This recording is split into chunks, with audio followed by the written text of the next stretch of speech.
Shalom saudaraku, jumpa lagi dalam Suara Gembala.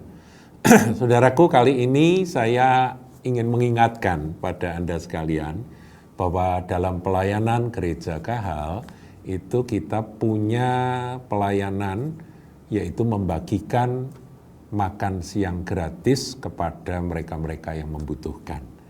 Kalau saudara berkesempatan hari Sabtu untuk mampir di gereja atau lewat begitu ya di depan pintu gereja, saudara akan lihat ada begitu banyak orang-orang yang menanti-nantikan akan pembagian makan siang itu. Ada ibu-ibu, ada bapak-bapak, ada anak-anak, ya ada orang tua, ada orang muda, ya itu semua mereka menantikan akan jatah dari makan siang yang akan kita bagikan secara gratis.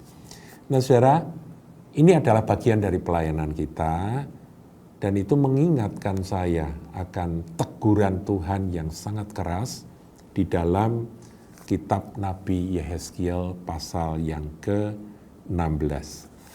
Coba kita lihat saudaraku. Ayat yang ke-49, 16 ayat 49. Lihat, inilah kesalahan Sodom kakakmu yang termuda itu.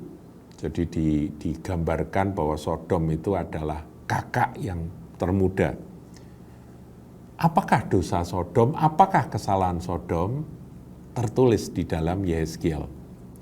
1. Kecongkaan. 2. Makanan yang berlimpah-limpah. 3. Kesenangan hidup ada padanya dan pada anak-anaknya perempuan. Tetapi dikatakan dalam kalimat terakhir, ia tidak menolong orang-orang sengsara dan miskin. Saudara, kalau kita mendengar kata Sodom, maka asosiasi kita, ya pikiran kita langsung terhubung pada dosa LGBT, betul ya? Dosa perzinahan atau percabulan di antara sesama gender.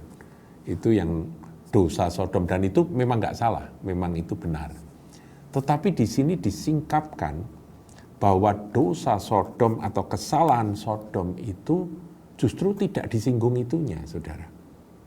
Meskipun itu ada dan tentunya Tuhan menolak akan itu, Tuhan membenci akan perilaku perbuatan cabul semacam itu.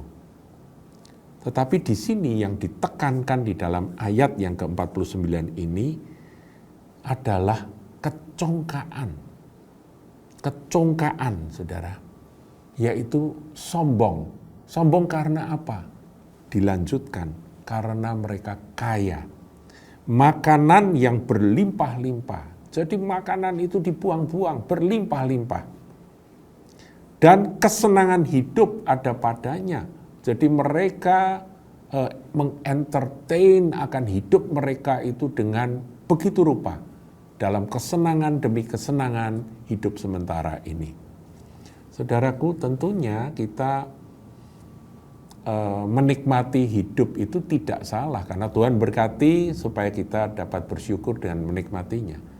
Tetapi ketika itu berlebih-lebihan dan menjadi fokus utama dalam hidup ini, pokoknya aku mau happy-happy, aku mau bersenang-senang, kesenangan hidup dengan makanan yang berlimpah-limpah, dengan bercongkak ria, ya, dengan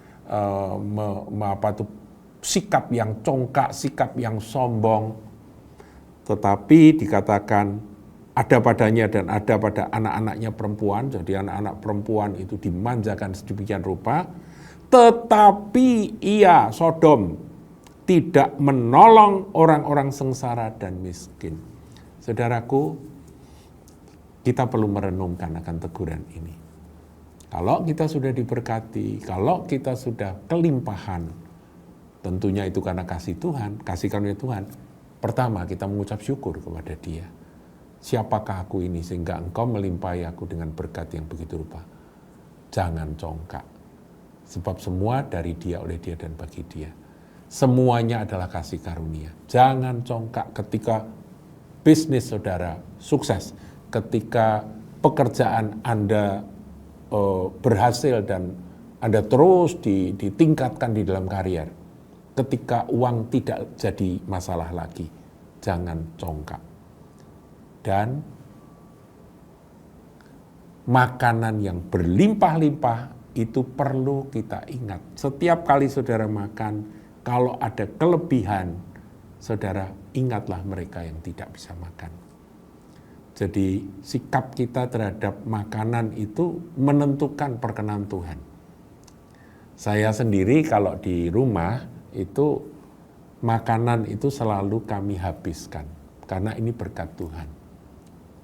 Bahkan ada orang tua zaman dahulu itu mengharuskan anak tidak boleh menyisakan satu butir nasi pun di piringnya. Karena apa? Karena itu berkat. Jangan disia-siakan. Nah, saudaraku, saya tidak ingin menjadi ekstrem kayak orang-orang zaman dahulu, tapi saya ingin saudara menjaga diri. Jangan sampai kelimpahan itu nanti menyia-nyiakan. Ya, saya pernah dengar itu ada teman saya, dia sedang di Amerika di sebuah warung burger yang terkenal. Sementara dia ngantri beli itu, dia lihat ada satu keluarga, kemudian anak-anaknya badannya gendut-gendut. Wah, sudah ngomel-ngomel gitu ya, beli, megang, begitu digigit satu gigitan itu burgernya, padahal enak itu Burger King atau McDonald gitu ya, itu baru digigit, terus merengut, marah-marah, kemudian berkata, I don't like it gitu ya, terus langsung dibuang, saudara. Baru satu gigitan, langsung dibuang ke sampah. Ini sikap seperti ini, saudaraku. Anak-anak yang seperti itu perlu dididik. Itu yang dimaksudkan. Makanan berlimpah tidak dihargai, tidak menghargai akan berkat Tuhan. Makanan berlimpah-limpah. Itu kalau kamu nggak suka, berikan pada homeless, berikan pada orang miskin. Itu sangat-sangat berguna bagi mereka yang lapar. Ya, dia gendut-gendut, saudara, dan dia pengennya makan yang lain, dia dikasih itu dia nggak mau, tapi sama orang tuanya dibelikan, dia gigit satu gigitan, langsung dibuang. Ini sikap yang betul-betul tidak bersyukur, dan bahayanya itu masuk dalam dosa Sodom. Jadi rupa-rupanya dosa Sodom itu termasuk yang begitu-begitu, saudaraku. Kecongkaan karena dia punya kemampuan, kekayaan, makanan berlimpah-limpah yang diperlakukan dengan sembrono seperti itu, dan kesenangan hidup ada padanya. Saudaraku, Anda bersenang-senang karena berkat Tuhan, nggak salah. Tuhan itu baik, Tuhan ingin Anda berbahagia. Tetapi ingat bahwa ada orang-orang lain yang tidak seberuntung Anda. Apakah engkau ada empati? Disitulah pentingnya kita ada kepedulian, menyisihkan sebagian dari berkat Tuhan itu untuk pekerjaan yang semacam ini. Yaitu bahwa ada orang-orang yang membutuhkan apa yang Anda sudah tidak butuhkan karena Anda sudah kelimpahan. Anda berlebih-lebih di bagian itu. Tetapi ada orang lain yang membutuhkan. Bagikan itu. Untuk itu kita ada pelayanan semacam ini. Dulu pelayanan makan siang gratis ini 2 kali sebelum pandemi. Sekarang kita buat sekali. Tapi kalau nanti saudara bergerak dengan berkata, kenapa tidak kita buat 2 kali? Why not? Kita bisa buat menjadi 2 kali. Tuhan Yesus memberkati.